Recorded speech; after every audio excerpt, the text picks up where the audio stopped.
Capítulo 27. Ricky regresó a New Hampshire y a la vida como Richard Lively. Todo lo que había averiguado en su viaje a Florida le inquietaba.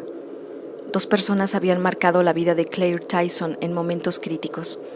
Una la había abandonado junto a sus hijos y estaba ahora en una celda del corredor de la muerte clamando por su inocencia, en un estado célebre por prestar oídos sordos a tales protestas.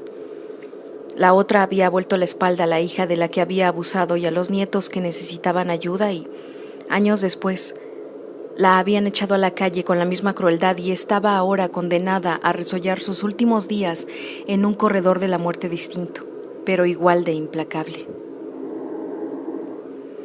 Ricky amplió la ecuación que empezaba a formarse en su cabeza. El novio de Claire Tyson en Nueva York había muerto de una paliza con una R sangrienta grabada en el pecho. El perezoso Dr. Starks, que debido a su indecisión no había prestado ayuda a una angustiada Claire Tyson, fue obligado a suicidarse después de que todos los recursos que podían proporcionarle ayuda hubieran sido sistemáticamente destruidos. Tenía que haber más. Eso le heló el corazón. Al parecer, Rumpelstiltskin había planeado varias venganzas siguiendo un simple principio. A cada cual según quién era. Los delitos por omisión eran juzgados y las sentencias ejecutadas años más tarde. El novio, que solo era un matón y un criminal, había sido tratado de una forma acorde a su condición. El abuelo que no había atendido las súplicas de su descendencia había sido castigado en consonancia. A Ricky le pareció un método muy original de infligir el mal. Su propio juego había sido planeado teniendo en cuenta su personalidad y formación. Los demás habían sido tratados con mayor brutalidad porque procedían de mundos donde ese rasgo prevalecía. Otra cosa parecía evidente. En la mente de Rumpelstiltskin no existía plazo de prescripción. Al final, los resultados parecían idénticos. Un camino implacable de muerte o perdición, y cualquiera que se encontrase en medio, como el desventurado señor Zimmerman o la detective Riggins, era considerado un impedimento que se eliminaba sumariamente con la misma compasión que se concedería a un mosquito posado en el brazo. Ricky se estremeció al comprender lo paciente, dedicado y despiadado que Rumpelstiltskin era en realidad. Empezó a elaborar una pequeña lista de personas que quizá tampoco hubieran ayudado a Claire Tyson y a sus 3 hijos pequeños cuando lo necesitaban. ¿Habría habido un casero en Nueva York que exigiera el alquiler a la indigente? En ese caso, seguramente estaría en el arroyo, sin saber qué le había pasado a su edificio. ¿Un asistente social que no la hubiera incluido en un programa de ayuda? Seguramente se habría arruinado y se vería ahora obligado a solicitar su inclusión en ese mismo programa. ¿Un sacerdote que le hubiera sugerido que la plegaria podría llenar un estómago vacío? Lo más seguro es que para entonces estuviera rezando para sí mismo. Le costaba imaginarse lo lejos que la venganza de Rumpelstiltskin habría llegado. ¿Qué le habría ocurrido al empleado de la compañía eléctrica que hubiera cortado la luz de su casa por impago? No sabía con exactitud dónde habría trazado Rumpelstiltskin su línea divisoria para separar a las personas que consideraba culpables de las demás. Aún así, estaba seguro de algo. Varias personas no habían estado a la altura tiempo atrás y ahora estaban pagando por ello. Seguramente ya habían pagado todas las personas que no habían ayudado a Claire Tyson, provocando que su única opción fuese suicidarse. Desesperada. Era el concepto más aterrador de justicia que Ricky había imaginado nunca. Asesinatos tanto del cuerpo como del alma. Desde que Rumpelstiltskin había aparecido en su vida, había tenido miedo a menudo. Antes era un hombre de rutina y percepción. Ahora, nada era sólido y todo era inestable. El miedo que sentía ahora era distinto, algo que le costaba catalogar, pero le dejaba la boca seca y un regusto amargo. Como analista, había vivido las ansiedades intrincadas y frustraciones debilitantes de sus pacientes adinerados. Pero estos resultaban ahora uniformemente insignificantes y patéticamente autocompasivos. El alcance de la furia de Rumpelstiltskin lo dejaba estupefacto. Y, a la vez, tenía todo el sentido del mundo. El psicoanálisis enseña una cosa: nada de lo que ocurre está aislado. Un solo acto malo puede tener toda clase de repercusiones. Se acordó de los chismes de movimiento continuo que algunos de sus colegas tenían en su escritorio. Una serie de cojinetes de bola colgaban en fila, de modo que si podías mover uno haciéndolo chocar contra el siguiente, la fuerza provocaba que solo el último de la línea se desplazara como un péndulo, dando inicio a un movimiento de vaivén perpetuo en los cojinetes de los extremos que solo se detenía si ponías la mano en medio. La venganza de Rumpelstiltskin, de la que él solo había sido una parte, era como esos chismes. Había otros muertos, otros destruidos. Solo él, con toda probabilidad, veía la totalidad de lo ocurrido. Movimiento continuo. Ricky sintió un gélido escalofrío. Todos esos crímenes se situaban en un nivel definido por la impunidad. ¿Qué detective, qué autoridad policial podría vincularlos nunca entre sí? Lo único que las víctimas tenían en común era una relación con una mujer que llevaba muerta 20 años. Pensó que eran crímenes en serie, con un hilo tan invisible que desafiaba toda lógica, como el policía que le había explicado alegremente lo de la R grabada en el pecho de Raphael Johnson. Siempre había alguien con más probabilidades de cargar con la culpa que el etéreo señor R. Las razones de su propia muerte eran de lo más evidentes: una carrera destrozada, una casa destruida, una mujer fallecida, unas finanzas arruinadas, relativamente sin amigos e introspectivo. ¿Por qué no iba a suicidarse? Y había otra cosa que le resultaba muy clara. Si Rumpelstiltskin averiguaba que se había escapado, si tan solo sospechaba que seguía respirando el aire de este planeta, le seguiría la pista con renovada furia. Ricky no creía que fuera a tener la oportunidad de participar en ningún otro juego. También sabía lo fácil que sería cargarse a su nueva identidad. Richard Lively era una persona insignificante. Su mismo anonimato convertía su probable muerte rápida y brutal en algo muy fácil. Richard Lively podía ser ejecutado a plena luz del día, y ningún policía de ninguna parte podría establecer las conexiones necesarias que le condujeran hasta Ricky Starks y hasta alguien apodado Rumpelstiltskin. Lo que averiguarían sería que Richard Lively no era Richard Lively y, acto seguido, pasaría a ser un individuo no identificado, enterrado sin demasiadas ceremonias y sin lápida. Quizá algún inspector se preguntaría por un momento quién sería en realidad, pero, agobiado de trabajo, olvidaría pronto la muerte de Richard Lively, para siempre. Lo que tanta seguridad daba a Ricky lo volvía a sí mismo del todo vulnerable. Así que, a su vuelta a New Hampshire, reanudó las simples rutinas de su vida en Durham con un entusiasmo febril.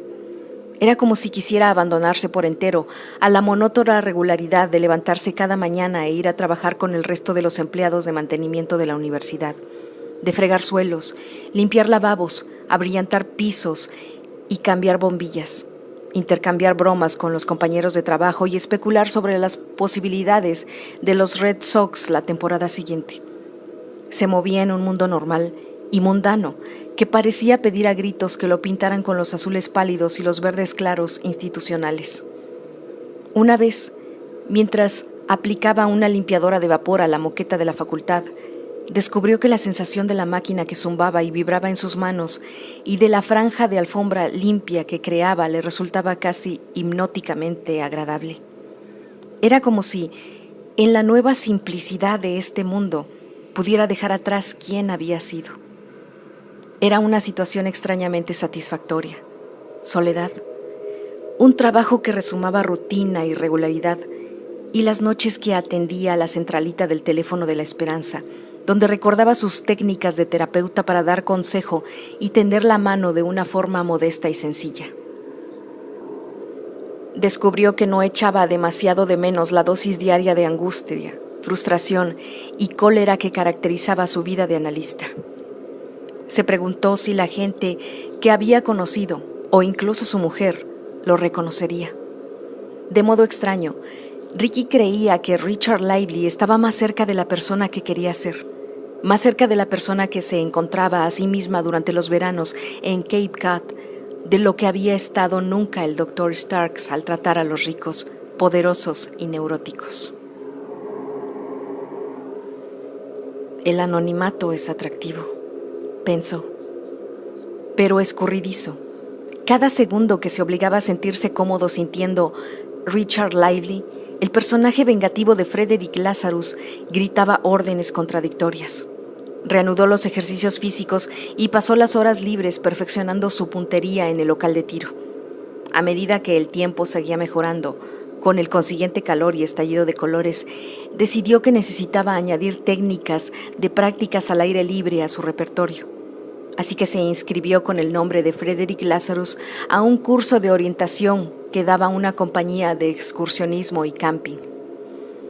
En cierto sentido, se había triangulado a sí mismo, del mismo modo en que uno conoce su situación cuando se pierde en el bosque. 3 columnas: la persona que era antes, la persona en que se había convertido y la persona que necesitaba ser. Por la noche, sentado solo en la penumbra de su habitación alquilada, mientras una única lámpara de mesa apenas recortaba las sombras, se preguntó si podría dejar todo atrás, abandonar cualquier conexión emocional con el pasado y lo que le había ocurrido, y convertirse en un hombre de sencillez absoluta, vivir de sueldo en sueldo, obtener placer de la rutina básica, redefinirse, dedicarse a pescar o cazar, incluso solo a leer, relacionarse con la menor gente posible, vivir de modo monacal y en una soledad de ermitaño, dejar atrás 53 años de vida y convencerse de que todo se había reiniciado de cero el día en que había prendido fuego a su casa de Cape Cod. Era algo parecido al zen y tentador. Podía evaporarse del mundo como un charco de agua un día soleado y caluroso y elevarse hacia la atmósfera. Esta posibilidad era casi tan aterradora como su alternativa. Le pareció que había llegado el momento en que tenía que tomar una decisión. Como para Ulises, su nombre informático, su camino estaba entre Scylla y Charybdis. Cada opción tenía costes y riesgos. Por la noche, en su modesta habitación alquilada de New Hampshire, extendió sobre la cama todas las notas que tenía sobre el hombre que le había obligado a abandonar su vida. Retazos de información, pistas y direcciones que podía seguir. O no. O bien iba a perseguir al hombre que le había hecho eso, con lo que se arriesgaba a ponerse al descubierto, o bien iba a olvidarse de todo y llevar la vida que pudiera con lo que ya había establecido. Se sintió un poco como un explorador español del siglo XV contemplando vacilante en la cubierta de una carabela la enorme extensión del océano y acaso un nuevo e incierto mundo más allá del horizonte. Entre el material diseminado estaban los documentos que se había llevado del lecho de muerte del viejo Tyson en el hospital. En ellos figuraban los nombres de los padres adoptivos que habían acogido a los 3 niños hacía 20 años. Sabía que ese era el paso siguiente. La decisión era darlo o no. Una parte de él insistía en que podía ser feliz como Richard Lively, encargado de mantenimiento.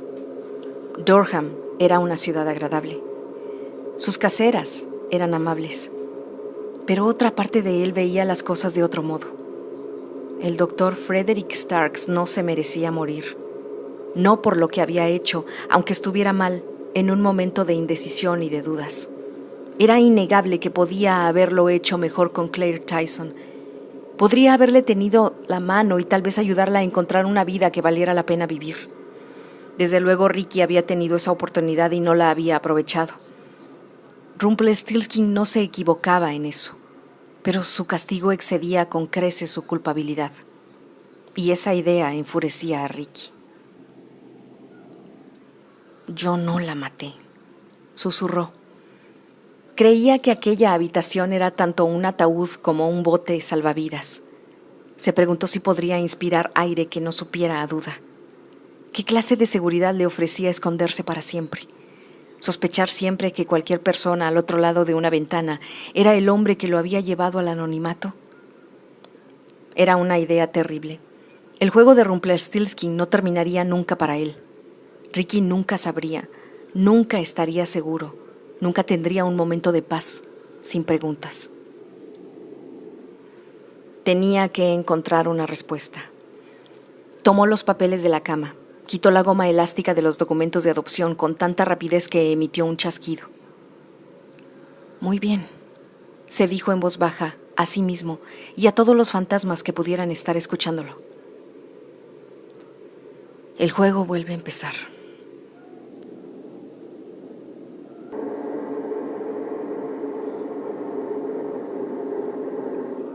Los servicios sociales de Nueva York habían colocado a los 3 niños en sucesivos hogares de acogida los primeros 6 meses tras la muerte de su madre, hasta que los adoptó una pareja que vivía en Nueva Jersey.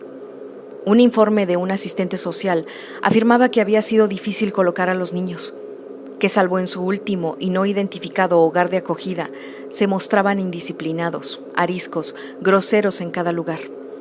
El asistente recomendaba terapia, en especial para el mayor. El informe estaba redactado en un lenguaje sencillo y burocrático con intención de cubrirse las espaldas, sin la clase de detalles que podría haber indicado a Ricky algo sobre el niño que se había convertido en el hombre que había destruido su vida. Averiguó que la diócesis episcopal de Nueva York se había encargado de la adopción a través de su ala benéfica. No había constancia de ningún intercambio de dinero, pero Ricky supuso que lo había habido. Había copias de documentos legales de renuncia a todo derecho sobre los niños firmados por el viejo Tyson y un documento firmado por Daniel Collins durante su estancia en la cárcel, en Texas.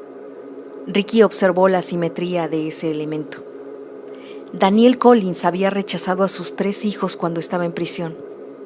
Años después, había vuelto a ella bajo la escabrosa batuta de Rumpelstiltskin. Ricky pensó que, fuera como fuese que el hombre que había sido rechazado de niño lo hubiera conseguido, debía de haberle proporcionado una satisfacción increíble. La pareja que había adoptado a los 3 niños abandonados eran Howard y Martha Jackson, que vivían en West Windsor, una urbanización de clase media a unos kilómetros de Princeton, pero no se ofrecía más información sobre ellos. Habían adoptado a los 3 niños, lo que interesó a Ricky. ¿Cómo habían logrado permanecer juntos? Suscitaba interrogantes tan poderosos como ¿por qué no los habían separado? Los niños eran Luke, de 12 años, Matthew, de 11, y Joanna, de 9. Ricky reparó en que eran nombres bíblicos. Dudaba que esos nombres hubieran seguido relacionados con los niños. Hizo algunas búsquedas informáticas, pero no obtuvo resultados. Eso lo sorprendió. Le parecía que debería haber alguna información disponible en Internet. Comprobó las páginas blancas electrónicas y encontró muchos Jackson en Nueva Jersey, pero ninguno que encajara con los nombres que aparecían en los documentos. Solo tenía la dirección que figuraba en ellos, y eso significaba que había una puerta a la que podía llamar. Era su única opción. Se planteó usar el traje de sacerdote y aquella carta falsa sobre el cáncer, pero decidió que ya habían cumplido su misión una vez y que era mejor reservarlos para otra ocasión. En lugar de eso, se dejó crecer una barba irregular. Compró en Internet una identificación falsa de una agencia inexistente de detectives privados. Otra visita nocturna al departamento de teatro le proporcionó una barriga postiza, una especie de cojín que podía sujetarse bajo la camiseta y que le daba el aspecto de pesar unos 20 kilos más de lo que su esbelta figura pesaba en realidad. Para su alivio, también encontró un traje marrón que se ajustaba a su nueva silueta. En las cajas de maquillaje consiguió un poco de ayuda adicional. Metió todos los objetos en una bolsa de plástico y se los llevó a casa. Cuando llegó a su habitación, añadió a la bolsa la pistola semiautomática y 2 cargadores. Alquiló un coche de 4 años en la agencia Rent a Wreck local que solía trabajar con estudiantes. Sin hacer preguntas, el empleado anotó los datos del carné de conducir falso que Ricky le mostró. El siguiente viernes por la noche, cuando terminó su turno en el departamento de mantenimiento, Ricky condujo hacia el sur, hacia Nueva Jersey. Dejó que la noche lo envolviera, mientras los kilómetros zumbaban bajo las ruedas del coche con rapidez y regularidad. siempre a 10 kilómetros por hora por encima del límite de velocidad. Cuando bajó la ventanilla, sintió un soplo de aire cálido y pensó que el verano volvía a acercarse con rapidez. Si hubiese estado en la ciudad, habría empezado a conducir a sus pacientes hacia alguna certeza a la que pudieran aferrarse cuando llegaran las vacaciones de agosto. Unas veces lo conseguía, otras no. Recordó sus paseos por la ciudad a finales de la primavera y principios del verano y cómo el estallido de vegetación y flores parecía derrotar las torres de ladrillo y hormigón que constituían Manhattan. En su opinión, era la mejor época de la ciudad, pero efímera, ya que enseguida era sustituida por un calor y una humedad agobiantes. Duraba solo lo suficiente para ser fascinante. Pasaba de la medianoche cuando bordeó la ciudad. Al cruzar el puente George Washington, lanzó una mirada hacia atrás por encima del hombro. Incluso a altas horas de la madrugada, Nueva York parecía resplandecer. El Upper West Side se alejaba de él, y sabía que ahí mismo estaba el Hospital Columbia Presbyterian y la clínica donde había trabajado una temporada hacía tantos años. Ajeno a las consecuencias de su proceder, mientras dejaba atrás los peajes y llegaba a New Jersey, lo embargó una curiosa mezcla de emociones. Era como si se encontrase atrapado en un sueño, en una de esas series de imágenes y acontecimientos inquietantes y tensos que ocupan el inconsciente y rayan en la pesadilla, y estuviera saliendo de él. Le pareció que la ciudad representaba todo lo que él era. El coche que vibraba mientras conducía por la autopista representaba aquello en lo que se había convertido, y la obscuridad que tenía delante, lo que podría llegar a ser. Un cartel de habitaciones libres en un motel Econo en la carretera 1 le llamó la atención y se detuvo. El recepcionista de noche era un indio o pakistaní de ojos grises con una pegatina que lo identificaba como Omar, que pareció un poco molesto cuando se vio interrumpido por la llegada de Ricky. Le dio un plano de la zona antes de volver a su silla, a unos libros de química y a un termo con algún líquido caliente. Por la mañana, Ricky pasó un rato en el lavabo de la habitación para pintarse con el maquillaje teatral un moratón y una cicatriz falsos junto al ojo izquierdo. Le añadió un tono rojo violáceo que seguro que atraería la atención de cualquiera con quien hablara. Psicología bastante elemental, pensó. Así como en Pensacola la gente no recordaría quién era, sino lo que era, aquí sus ojos se dirigían inexorablemente hacia la imperfección facial, sin fijarse en los detalles de su cara propiamente dichos. La barba rala contribuía también a ocultar sus facciones. La barriga postiza colocada bajo la camiseta se añadía al retrato. Deseó haber conseguido además unas alzas para los zapatos, pero pensó que podría probar eso en el futuro. Tras ponerse el traje, se metió la pistola en el bolsillo junto con el cargador de recambio. La dirección a la que se dirigía suponía un paso importante hacia el hombre que había querido su muerte. Por lo menos, eso esperaba. La zona que recorrió en coche le pareció sometida a una especie de pugna. Era un paisaje básicamente llano, verde, entrecruzado por carreteras que seguramente habrían sido rurales y tranquilas tiempo atrás, pero que ahora parecían soportar el peso del urbanismo a gran escala. Pasó ante varios complejos de viviendas que comprendían desde casas de clase media de 2 y 3 habitaciones hasta mansiones lujosas, con pórticos y columnas, con piscinas y garajes de 3 coches para los inevitables BMW, Range Rover y Mercedes. Viviendas de ejecutivos, pensó. Lugares impersonales para hombres y mujeres que ganan dinero, y lo ganan con la mayor rapidez posible, y que piensan que, de algún modo, eso tiene sentido. La mezcla de lo viejo y lo nuevo era desconcertante. Era como si esta parte del Estado no pudiera decidir qué era y qué quería hacer. Supuso que los antiguos propietarios de granjas y los actuales empresarios y corredores no se llevarían demasiado bien. La luz del sol llenaba el parabrisas y bajó la ventanilla. Le pareció un día perfecto, cálido y repleto de augurios primaverales. Notaba el peso de la pistola en el bolsillo de la chaqueta y pensó que él, en cambio, se llenaría de fríos pensamientos invernales. Encontró un buzón junto a una carretera secundaria en medio de unos terrenos de labranza. que concordaban con la dirección que tenía. Vaciló, sin saber qué esperar. En el camino de entrada solo había un cartel. Criadero de perros. La seguridad es lo primero. Alojamiento, cepillado y adiestramiento. Sistemas de seguridad totalmente naturales. Junto a esta frase había una imagen de un Rottweiler, y Ricky intuyó sentido del humor en ello. Siguió el camino de entrada, bajo el dosel que formaban los árboles. Después subió por un camino circular hasta una casa de una sola planta, estilo años 50, con fachada de ladrillo. Se habían añadido elementos a la construcción en varias fases, con una parte de madera blanca que conectaba con un laberinto de jaulas de alambrada. En cuanto se detuvo y bajó del coche, lo recibió una cacofonía de ladrillos. El olor a excrementos lo impregnaba todo, favorecido por el calor y el sol de última hora de la mañana. A medida que avanzaba, el barullo fue aumentando. En la parte añadida, un cartel indicaba oficinas. Un segundo cartel, similar al de la entrada, adornaba la pared. En una jaula cercana, un gran Rottweiler negro, fornido, de más de 40 kilos, se levantó sobre las patas traseras enseñando los dientes. De todos los perros que había en aquella perrera, y Ricky podía ver decenas moviéndose, corriendo, midiendo las dimensiones de su encierro, este parecía el único tranquilo. El animal lo observó con atención, como si lo estuviera midiendo, lo que, según cabía suponer, estaba haciendo. En las oficinas había un hombre de mediana edad sentado tras una vieja mesa metálica. El aire estaba cargado de hedor a orina.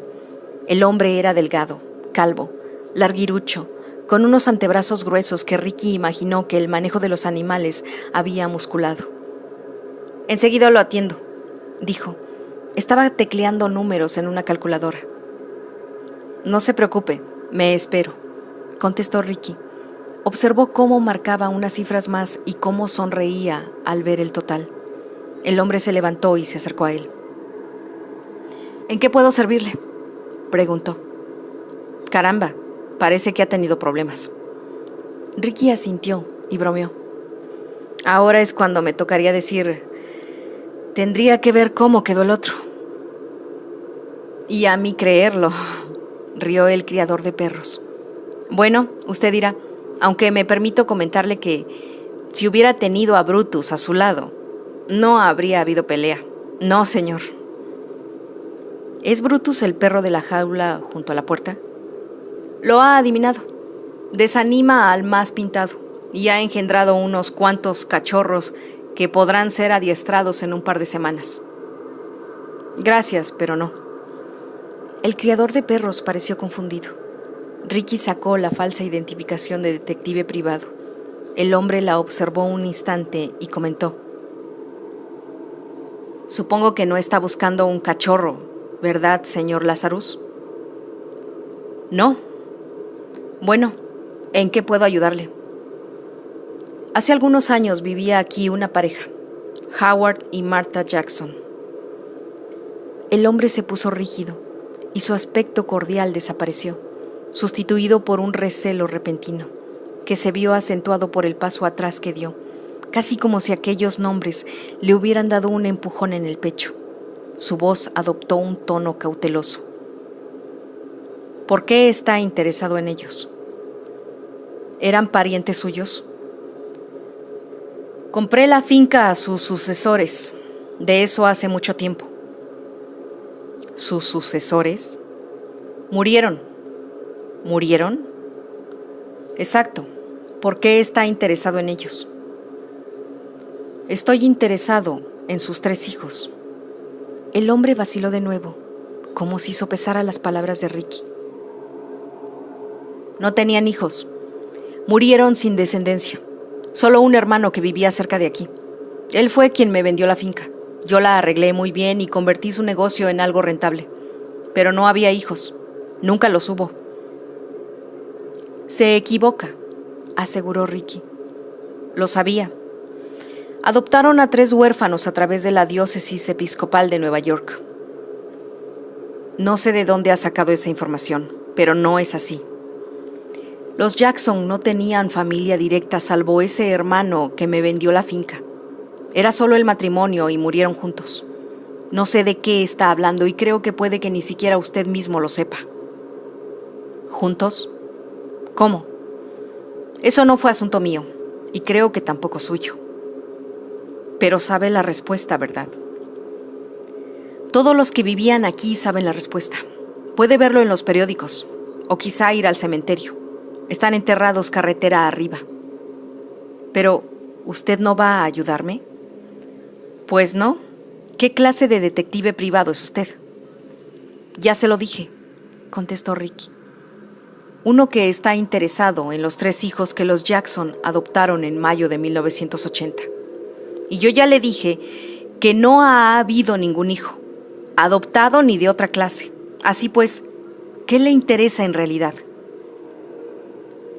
Mi cliente necesita algunas respuestas. El resto es confidencial, repuso Ricky. El hombre entrecerró los ojos e irguió los hombros, como si la impresión inicial hubiese dado paso a la agresividad. ¿Un cliente? ¿Alguien le paga para que venga aquí a hacer preguntas? ¿Tiene tarjeta? Un número al que pueda llamarlo por si, por casualidad, recordara algo. Soy forastero. Las líneas telefónicas van de un estado a otro, hombre. El criador de perros siguió observando a Ricky. ¿Cómo puedo ponerme en contacto con usted? ¿Dónde le localizo si necesito hacerlo? Era el turno de Ricky de ser precavido. ¿Qué cree que va a recordar que no recuerde ahora?, preguntó. La voz del hombre adquirió por fin una frialdad absoluta. Ahora lo estaba midiendo, evaluando, como si tratara de grabarse todos los detalles de su cara y su físico. Déjeme ver otra vez esa identificación, pidió. ¿Tiene alguna placa? El cambio repentino del hombre lanzaba advertencias a Ricky. En ese segundo comprendió que, de golpe, estaba cerca de algo peligroso, como si hubiera caminado a oscuras hasta el borde de algún terraplén escarpado. Retrocedió un paso hacia la puerta. ¿Sabe qué? Le daré un par de horas para pensárselo y le llamaré. Si quiere hablar, si ha recordado algo, entonces podremos vernos. Ricky salió deprisa de la oficina y se dirigió hacia su coche. El criador salió detrás de él, pero se dirigió hacia la jaula de Brutus. El hombre abrió la puerta y el perro, con las fauces abiertas pero todavía silencioso, se puso de inmediato a su lado. El criador le hizo una pequeña señal con la mano y el perro se quedó inmóvil con los ojos fijos en Ricky, a la espera de la siguiente orden. Ricky se volvió hacia el perro y su propietario dio los últimos pasos hasta la puerta del coche retrocediendo despacio. Se metió la mano en el bolsillo y sacó las llaves del automóvil.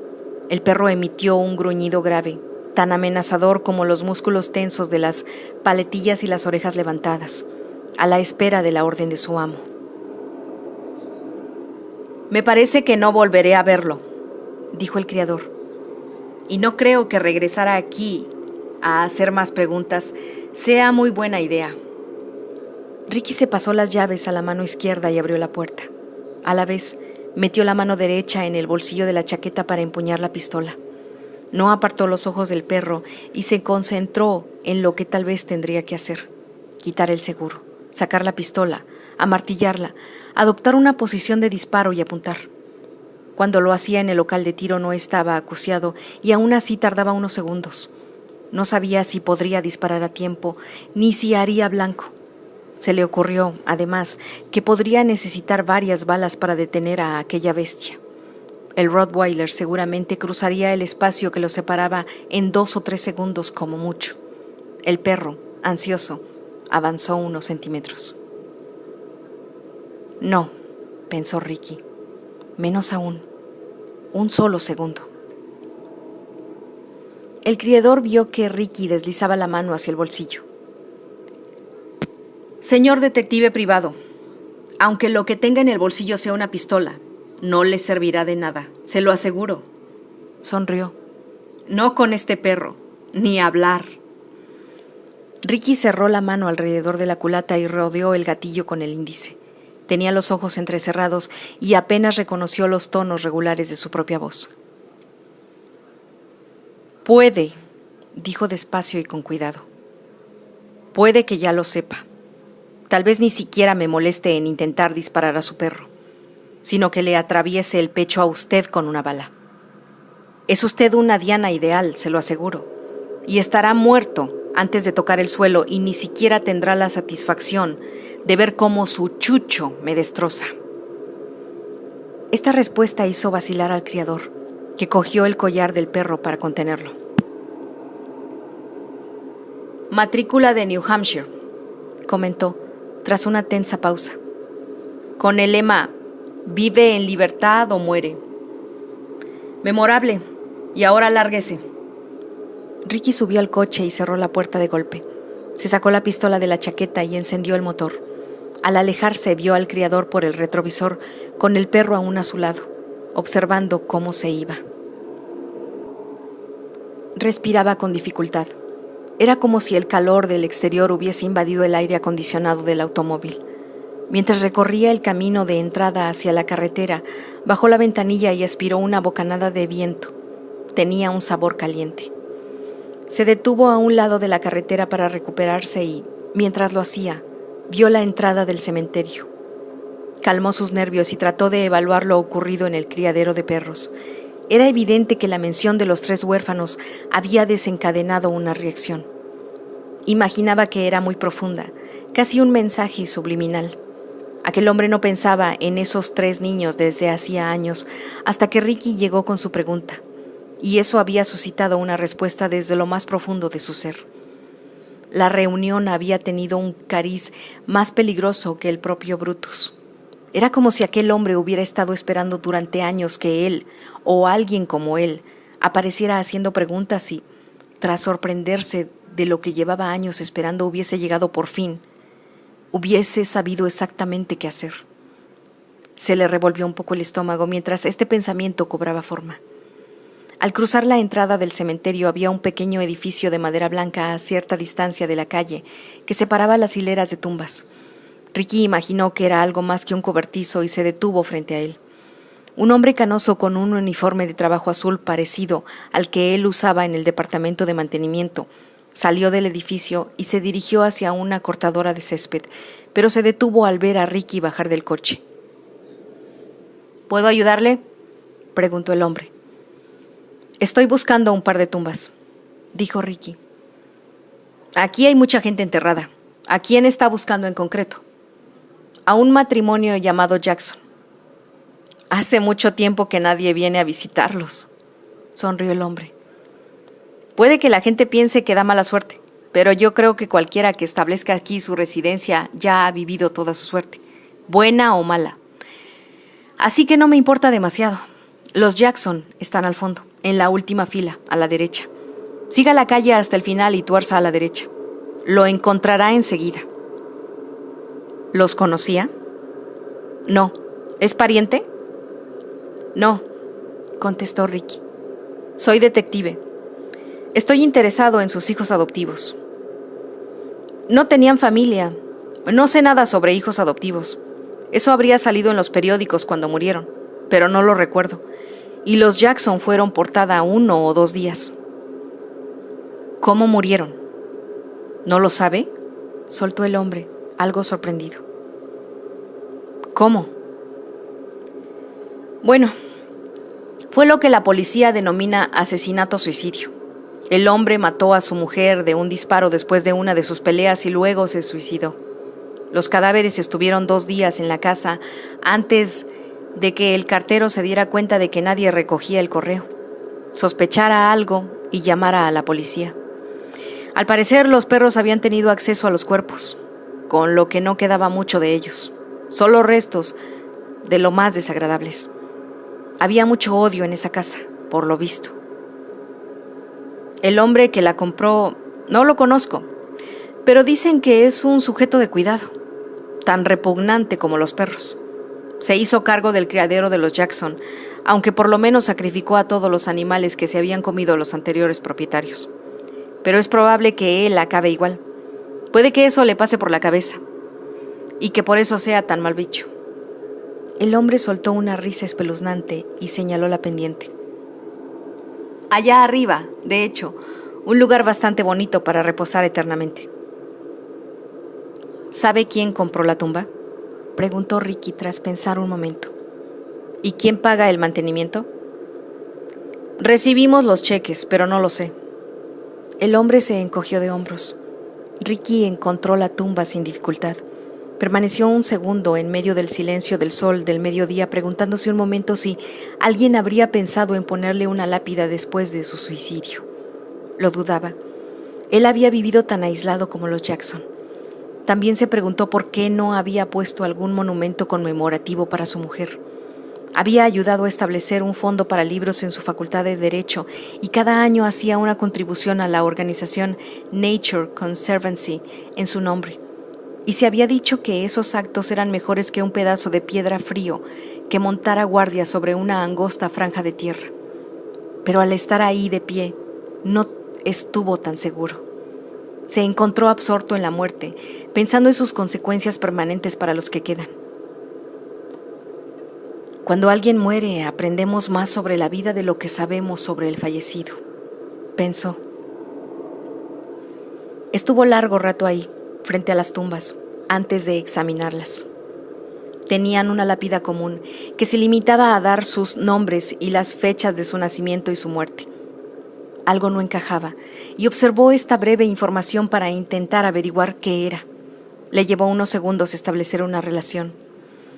El mes de la fecha del asesinato-suicidio coincidía con el de la firma de los documentos de adopción. Ricky dio un paso atrás y entonces comprendió algo más. Los Jackson habían nacido en la década de los 20. Ambos tenían más de 60 años al morir.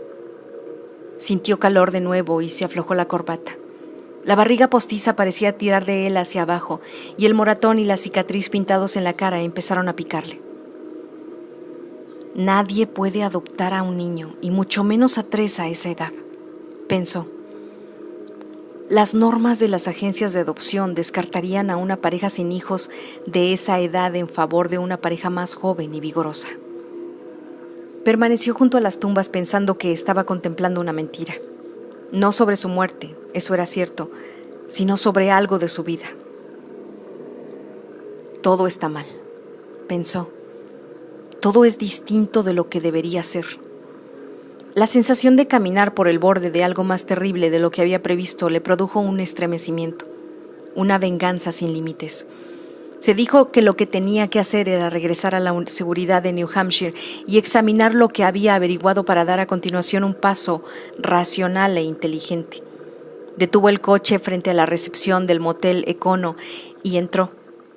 Otro empleado, James, que llevaba una corbata de nudo fijo que aún así seguía torcida, había sustituido a Omar.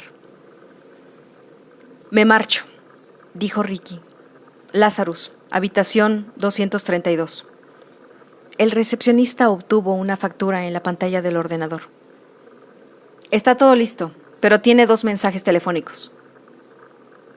«¿Mensajes telefónicos?», repitió Ricky, tras vacilar un instante. «Llamó un hombre de un criadero de perros y preguntó si todavía se alojaba aquí», contestó James. «Quería dejarle un mensaje en el teléfono de su habitación. Después hubo otro mensaje». «¿Del mismo hombre?» «No lo sé, no hablé con la persona.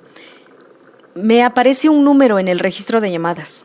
La habitación 232, 2 mensajes. Si quiere, descuelgue y teclee el número de su habitación. Así podrá oír los mensajes». Ricky lo hizo. El primer mensaje era del propietario de Brutus. «Pensé que se alojaría en algún lugar barato y cercano. No fue demasiado difícil averiguar en cuál. He estado pensando en sus preguntas. Llámeme.